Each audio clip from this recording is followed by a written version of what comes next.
আর দুর্গা পূজা নিয়ে কেউ যদি রাজনীতি করতে চায়, চক্রান্ত করতে চায়, ইসলামী আন্দোলন বাংলাদেশের প্রত্যেকটা নেতা কর্মী অত্যন্ত প্রহরী অবস্থা আছে, তারা পাহারা দিবে।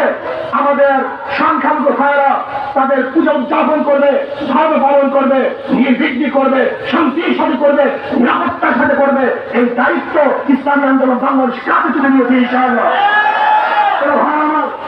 ইসলামী আন্দোলন বাংলাদেশ শান্তির এক সংগঠন। অনেক মানুষই আছেন ভদ্র, যোগ্যতা সম্পন্ন, জ্ঞানী, গুণী, কিন্তু তারা রাজনীতিতে আসে না কেন? ঘুরে ধরা রাজনীতি, পচা রাজনীতি, মাত্র রাজনীতি তারা আসতে চায় না। আমি ওই সমস্ত ভদ্র ভাইদেরকে বলবো, আপনি যদি লুকিয়ে থাকেন, এখানে না আসেন, দুচ্চাদন গুন্ডা বদমাশেরা এই জায়গাকে দখল করে দেবে।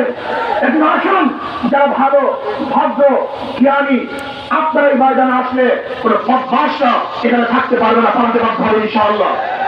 এই জন্য সবাইকে অনুরোধ করবো, আসুন ভদ্র মানুষগুলি যারা হিরক তুল্য, মানিক তুল্য, মুক্তা তুল্য, আর নাসু মাহাদির কামাদির সাহাবি আল সুব্বা খেয়ালুল ফিল্লাহ জাহিলিয়াতে খেয়ালুল ইসলামিকা ফাকিহু, যারা বিশাল বিশাল জ্ঞানের ভান্ডার নিয়ে বসে আছেন, আদর্শ নিয়ে বসে আছেন। আমরা চাই ইসলামী আন্দোলনের পতাকা ঐক্যবদ্ধ হয়ে একসাথে এই কুস্তাকি করবো, এই চাকরি করবো। ইসলাম, দেশ এবং মানবতার জন্যই ইসলামী আন্দোলন বাংলাদেশ রাজনীতি করে ইচ্ছায় করে সবাই ঐক্যবদ্ধ ভাবে আসার অনুরোধ রেখে জালে মুক্ত এক দেশ গড়ার জন্য, যেখানে থাকবে না কোনো বৈষম্য, সেই বৈষম্যহীন এক দেশ গড়ার জন্য আপনাদের সবাইকে দাওয়াত রেখে, উদাত্ত আহ্বান রেখে আজকে বক্তব্য এখানে শেষ করছি।